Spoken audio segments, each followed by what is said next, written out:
It feels as if the Tokyo Olympics got over just yesterday, and now we are staring at the Paris Olympics, which are only 500 days away. And I say only because, yeah, 500 days हमें actually पता भी नहीं चलेगा कब आके चले जाएंगे, and we'll be now जो है कि Paris Olympics will be next year, it might be this year and this month and next week and tomorrow.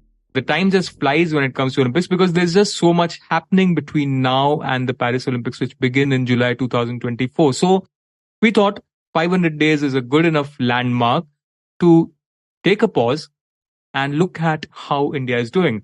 Perhaps try and answer the question, ki if the Olympics were held today, how would India be performing? We'll also be looking at how the Tokyo Olympics medalists are doing right now. What's the scenario with the coaches? Because that's a burning issue right now with many athletes and many sports. And also if we have any new faces to watch out for when the Paris Olympics actually come calling. Welcome to Express Sports Podcast. You're listening to Game Time with me, Mihir Vasavda. And as always, we have Amit Kamath in the house with us. Amit, we were both at Tokyo together. Kafi, matlab, whirlwinds are 2 weeks tha, 15 days tha for us. 7 medalists, a gold medal, plenty of bronze and silvers. I mean, abhi when you look at Paris Olympics ka 500 days to go wala poster, what are the emotions that go through your mind? I just hope that, the Paris Olympics, when we look back at Tokyo, it seemed like a very, very unstable time. But for Indians, it's turned out to be a blessing in disguise because for once they were taken away from all the other things, the shenanigans that happen right before the Olympics. Maybe just the shooting contingent had that thing where, there were ads being shot, there were other things happening in Croatia when they'd gone for a long camp. But besides that, we saw that most of the athletes had slightly settled into the pre-Olympic rhythm, which is something we can't maybe say for Indian athletes right now. You look at the chaos going on at the All England where most of our shuttlers have crashed out in the second round. You look at our wrestlers who are not even competing in the event that are going to happen very soon. And you look at other sports, there is a very, very unsettling vibe, if you will, to the Indian contingent so far. I don't know. What is your take on this whole thing, Veer? No, I agree. And I think somehow, somewhere, Indians kind of thrive in this kind of atmosphere, I feel. Because कुछ ज़्यादा ही अगर जो organize हो जाएगा, then it really will feel un-Indian. So, I mean, before the Tokyo Olympics, or 2 years, I think, before the Tokyo Olympics, I'm talking about 2018, because at that point, Tokyo Olympics were in 2020. Me and a couple of friends, we had actually placed a bet ki what would be the biggest controversy running up to the Olympics. And we weren't really concerned about the medals because, I mean, as from an Indian point of view, agar jo hum yahan se dekhe, to it's always been those controversies and talking points which dominate a Olympic cycle. And it's been the same this time with so many things. I mean, with wrestling and Sindhu and her coaching scene and stuff. So yeah, I mean, I do feel that this is a very normal build-up, India ke point of view se. And when somehow we get closer to the Olympics, I think things will fall into place. I don't know how many medals.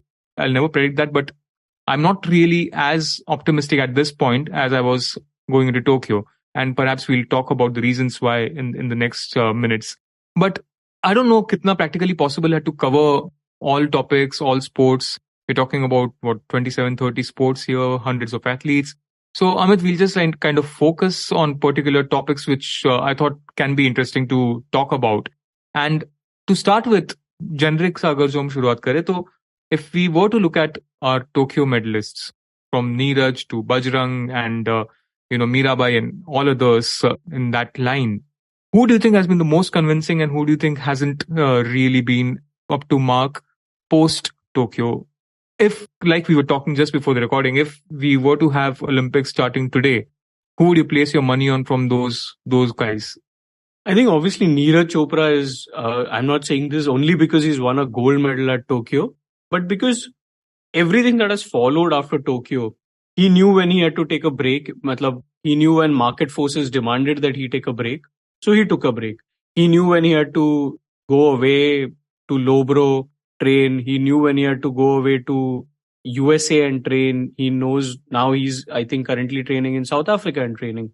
So he's done all of that. He's won a medal at the World Championships, which I think Yeah, I'm pretty sure that it is the second ever won by an Indian at a World Athletics Championships. So Neeraj obviously is a good bet if the Olympics were to happen today. Obviously, Mirabai is somebody who is hands down. You don't even have to be in the arena to know that she's going to win a medal. Yeah, exactly. Right. I mean, I was just going to say that with Mirabai, it's a question of how she kind of manages herself, keeps her injury free, and if she just gets her 6 lifts, three clean and jerk and 3 snatch, then she is at least coming back with a silver medal. So, I mean, she's in the best position compared to all of the athletes. But yeah. Right. That those two guys are out of the question. We don't have to think about them too much. Now you go down the line. You look at Sindhu, who's a serial winner, and she's somebody who somehow just knows how to raise her game when the big ticket events come along. Like she has 5 world championship medals, 2 Olympic medals back to back. So she would be somebody we would be thinking about as a medal prospect going into Paris. But the upheaval that has happened, I'm not going to say controversy because it's not really a controversy, but the upheaval that is going on. Just yesterday, I think she spoke about, after she crashed out in the first round, she spoke about not really having found a rhythm going into the season. If you look at her 3 tournaments so far, 3 or 4 tournaments so far, she's had these first round, second round exits. She's not really settled into a rhythm, as she's saying, because she had a hairline fracture in her foot before the season started. And since then, it's been difficult for her to recover. And I think this is only the second real proper injury that she's had in a way. The first one was in 2015. So she's also coming to terms with that. But the bigger issue is not having a person in her corner who has been there since, I think, 2019. So that is another thing. Look at Bajrang, for example. But just 1 second. Yeah. I mean, Sindhu, since you mentioned, I just want to kind of further pick your brains on her. Because I saw Sindhu's defeat in the first round at All England, and it wasn't just about coaching. Like, I don't know at this point how a coach would help, say, her against opponents that are ranked lower than her, as was the case in the first round here. I think Sindhu by herself should have the game to beat opponents like that. What kind of struck me was just the lack of fitness, because Sindhu is known for her fitness and she was just all over the place in that match. And just the game management looked pretty. And that's why I'm kind of worried about Sindhu. That this has been a prolonged spell now. I think last year World Championships also, it was more or less the same. All England now. So it's been 2 major back-to-back tournaments. I don't know if she's looking at the Asian Games already, but yeah, I'm just kind of worried about Sindhu right now. But see, on the one hand, she's never actually won an All England. So maybe she also wasn't expecting to do well at the All England, knowing the run of results that she's had.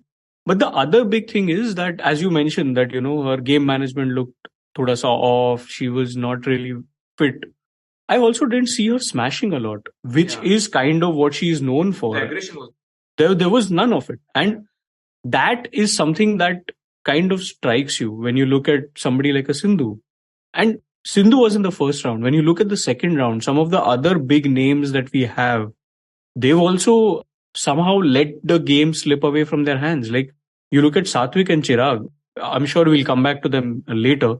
But you look at Satvik and Chirag, they took the first game 21-10. Yeah. In 13 minutes, they were gone. The Chinese pair did not have them in their sides. They were just standing there at the starting line and these guys had already finished the race. And then you suddenly see that these 2 guys have dropped the next 2 games and lost. You have somebody like a Pranoy who's like a serial, he's known to give you these big upsets. You look at him, he has 3 game points in his hand in the first game. Somehow manages to squander all of them, allow his opponent to come and win. So I think that is somewhere where that mindset is somewhere lacking, that intent, as the cricketers like to put it. I hate that. So yeah, besides that also, at the World Boxing Championships for women, we'll have a better understanding of where our women are. Really think so? I mean, US, UK, all countries are not there. So, I mean, I have a feeling that, say, for example, Nikat Zareen, she won her first round. She's been handed a tough draw. She's not been seeded here. But I have a feeling, say, for example, Lavlina or Nikat Zareen, if they win here, thoda sa we might kind of blow it out of proportion vis-a-vis the Olympics, because wahan par you'll have boxers from UK, US who haven't come here. because of the whole Russia problem. I mean, just to kind of sum it up for our listeners who might not be up to speed, the International Boxing Federation is headed by a Russian. There are Russian boxers participating here. And in protest of that, US and UK and 10 other countries have boycotted these championships. So, Lavlina, Nikhat, all these people, if they win here, kitna seriously lena chahiye hame ye? Obviously, you're not going to put them straight up into like a gold medal contention, but then I don't think you can still straight up say that, this world championship doesn't really matter, because I think boxers from 65 nations are still here, and some of them are like decent pedigreed boxing nations. They are not like complete upstarts like सारे Uganda and वैसे देश से boxers नहीं आए हैं. So obviously that is one thing. But yeah, obviously you have to take it with a very, very slight pinch of salt when they do win a gold medal inevitably.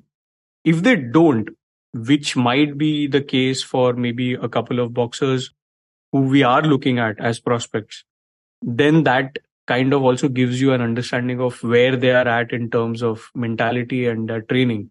Because remember, the guys who were there in their corner for the last 5 years before Tokyo, Rafaele Bergamasco and Santiago Nieva, both of them left right after Tokyo. And it's taken a while for them to find a new high performance director in the face of Bernard Dunn. And they've gotten a new coach as well. But that's all come a little too late. Just to digress, recently, I think at the Pune Nationals in badminton, Kidambi Shrikant told our correspondent Shivani that he's trying to find a foreign coach for Paris. And there's a very telling quote that he gave. He said that the problem is that you are not going to find a coach so close to the Olympics, because everybody who's worth his while already has a contract tied up. So it's going to be very difficult for a foreigner, for an Indian to find a foreign coach now. And now you look at all the Indians looking to find foreign coaches. I mean, you're talking to this to someone who's been covering hockey for such a long time, and I think the hockey team knows it way too well.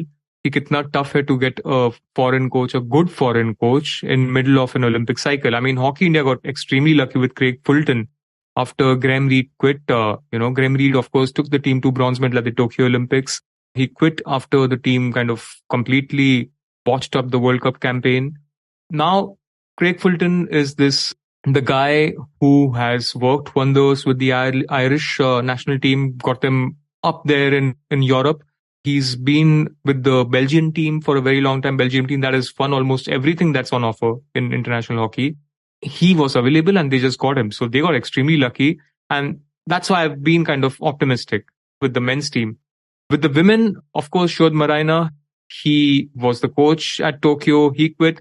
But Hockey India, again, like, it was one of the rare cases where they planned it out very well, in the sense that Shodh's assistant, Yannicka Schopman, who was with the team for 1.5 years before the Tokyo Olympics, she was just appointed with the aim in mind that after Shodh quits after the Tokyo Olympics, she would take over, and she's been there.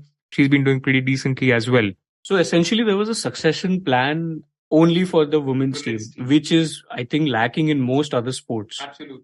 And I mean, I think it's a good segue for us to move into our second segment of this podcast today, is the coaching bit. I mean, our producer Shashank is asking us in the chat box, what are the kind of things that athletes especially require in the lead up to the Olympics? And I think, and he's also adding that, like, is there anything that they don't get? Shashank, I think what they don't get is really high quality coaching and support staff, especially right now. I mean, if you look at, Amit mentioned Bajrang before we kind of went back to Sindhu. I changed the conversation there. But look at Bajrang right now. He is without a foreign coach. He, I don't think, has a decent coach with him right now. And I'll be honest, like, having seen Indian wrestling closely for a while now, having interacted with the wrestlers and the coaches, India does not have that quality coaches who can, give advice from the match side, who can make small tactical tweaks, small tactical suggestions in between bouts. I mean, you've got 4, 5, 6 minutes during a bout जहां पर आपको छोटी सी चीज बतानी है जिससे अगर जो जरूरत पड़े तो it can be impactful. Those things, unfortunately, Indian coaches aren't able to do yet. And that's happening with wrestlers throughout, I feel. They also do not have great say, fitness coaches, physios.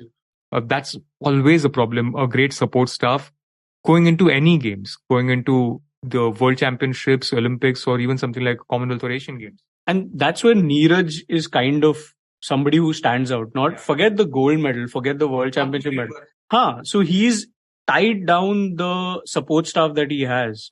In Klaus Bartoniec, he's somebody who worked with him for Tokyo and before that, and he's managed to stick with him. I'm pretty sure he would have had a lot of offers considering he's German. The Germans themselves have like 4 people who can challenge Neeraj at any point. But he's managed to rein him in, keep him. In terms of his physiotherapist, Ishan Marwa has also stuck with him. So that kind of shows that, if you have a strategy to win, if you have a formula that works, don't try and fix it. And same goes for Mirabai. Again, we go back to Neeraj and Mirabai as well. Now, in Mirabai's case, she has been working full-time with an Indian coach, Vijay Sharma, which is an exception. Vijay is an exception in Indian coaching scenario. And she also has a great team supporting her, not just the coach. I mean, the federation, the government, her backers in the form of OGQ, they've identified the physio in USA where she goes and spends enough time again and again to kind of strengthen herself, to get that small change, right? To get her total lift up by 5 kilos, 10 kilos. But for that, she's been working extremely hard with Vijay Sharma over here. And when she goes to St. Louis in USA, where she works with Aaron Hoschig. So those two people have been working constantly with Mirabai. And again, that's one of the reasons which gives us some confidence in these two athletes. And what I fail to understand, Amit, is क्योंकि अगर जो हम थोड़ा सा fair point of view से देखें, तो there has been no lack of support, the financial support from the government. ऐसा नहीं है कि आपका budget constraints and that's why you're not getting good coaches. If you are coming up with, any name, not even a decent name, the government more or less is likely to approve it. And money hasn't been a factor because the hockey coaches are getting paid some $15,000 per month, which is a lot of money. So the money is good. The government is ready to pay. I fail to understand why the athletes/federations fail to plan. And I think that was one of Bajrang's biggest problems when he protested against Brijbhushan Sharan Singh. Of course, there are serious sexual harassment allegations, but the arbitrariness in which the federations work, especially in the case of wrestling, which is a sport that has given us a medal since 2008 at every Olympics, it just beats me. Plus, just to contextualize, how these things work, basically at the start of every year, every federation is asked to give something known as an ACTC, which is an annual calendar for training and competition, in which the federation needs to plan where they will send their athletes, how much money they need from the government. Then the government sits, approves the funding based on how financially sound the proposal is and what the proposal actually will get you eventually. Similarly, all the athletes who come under the top scheme, they've also been told that, boss, you get us a proposal, you tell us which coach you want to work with, or if you can't find a suitable coach, you tell us, we will look for a coach for you. But then you have to get us at least try and get us a proposal of what sort of a coach you want, what are the kind of things you want to do with them, how many years you want to work with them, what is the plan? If the athlete or the federation themselves are not going to think thoda sa forward, then I think all the support in the world in terms of monetary is not going to help you because you don't have a plan. You don't have a plan going into Paris Olympics. So that also is kind of a thing that, has been hampering the Indian athletes going into Paris 2024. Yeah. And look, it's not all doom and gloom, of course. We have contenders, but just that the difference, I think, in this cycle compared to the Tokyo cycle is that we have fewer new faces who are world beaters. I feel. I don't know, I might be completely off the mark. We'll know perhaps in 500 days ki exactly kya situation hai. But Amit, if we were to look at Paris Olympics in a more positive light right now, if we were to give some sort of pathway कि अभी से लेकर Paris तक कौन से athletes पे आपको नजर रखनी चाहिए जो वहां पर अच्छा कर सकते हैं. We've spoken about Neeraj, Mirabai and all those people, of course, but apart from them, who would? Those are proven world beaters. Forget about the proven world beaters. Right? Yeah, exactly.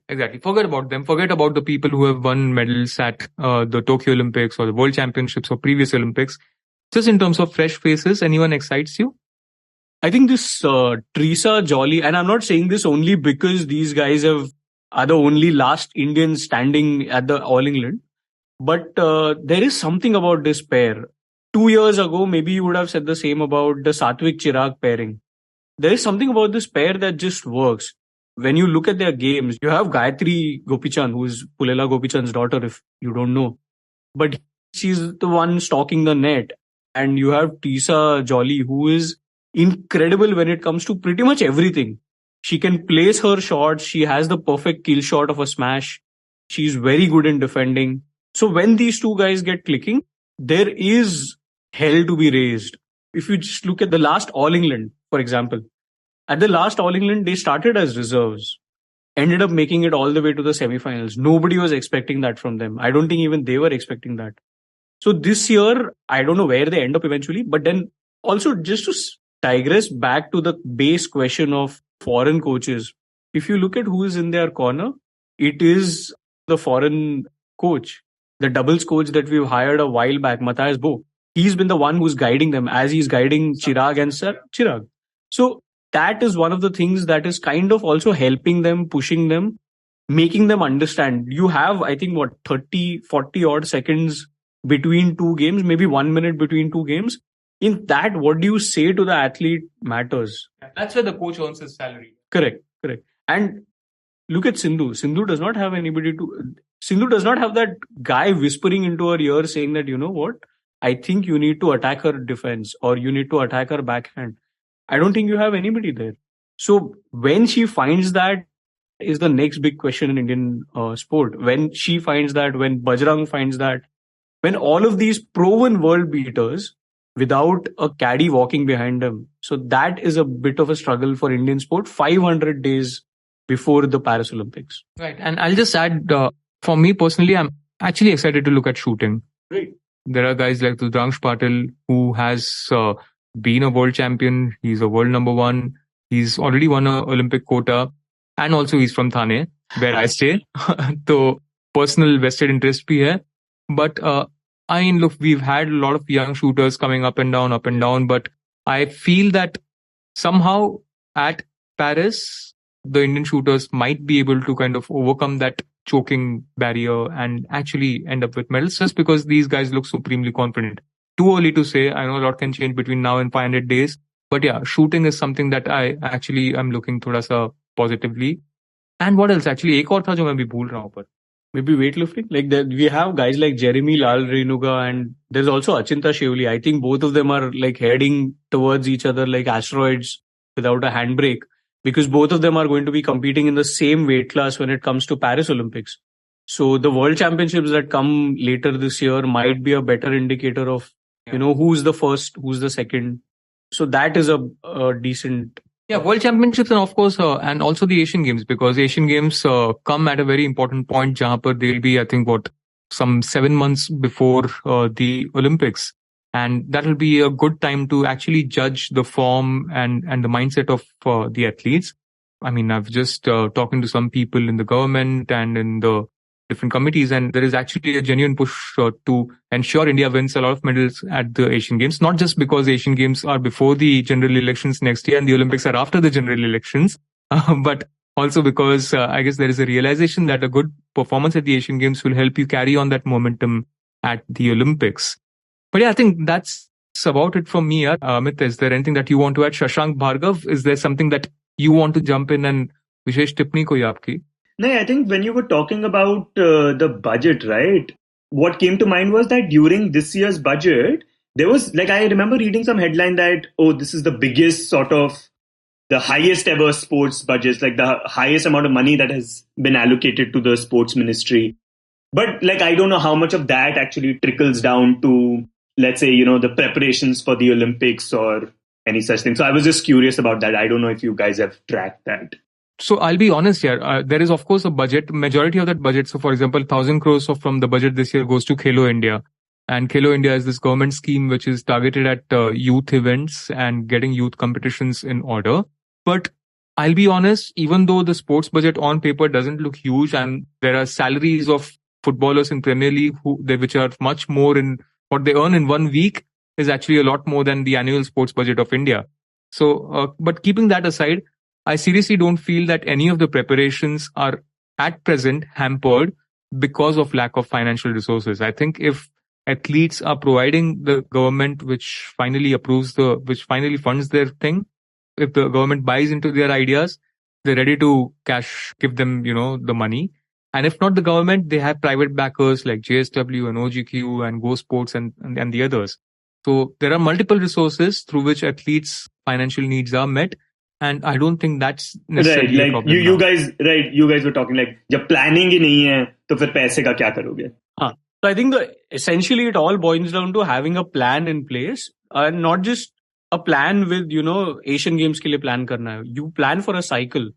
You go to the government and say that, I have found this coach, but he will need like a 4-year ka contract, or not a 4-year ka contract, but at least like a 2-year ka contract. You have the Asian Games and Commonwealth Games coming 2 years after the Olympics anyway. So at least have a plan for that. And then you extend them or whatever, end the contract based on how your athlete has worked. Right. I think that's more or less we've covered. I mean, it's impossible to cover each and every topic for the Olympics like we had discussed earlier in this episode. But we will, of course, time and again be coming up with the status check of different athletes in different sports. So for that, do keep listening to Game Time. We will be back with a new episode next week. Thank you for listening. You were listening to Express Sports by the Indian Express. This week's show was edited and mixed by Abhishek Kumar and produced by me, Shashank Bhargava. If you like the show, then do subscribe to us wherever you get your podcasts. You can also recommend the show to someone you think will like it, share it with a friend or someone in your family. It's the best way for people to get to know about us. You can also tweet us at Express Audio and write to us at podcasts@indianexpress.com.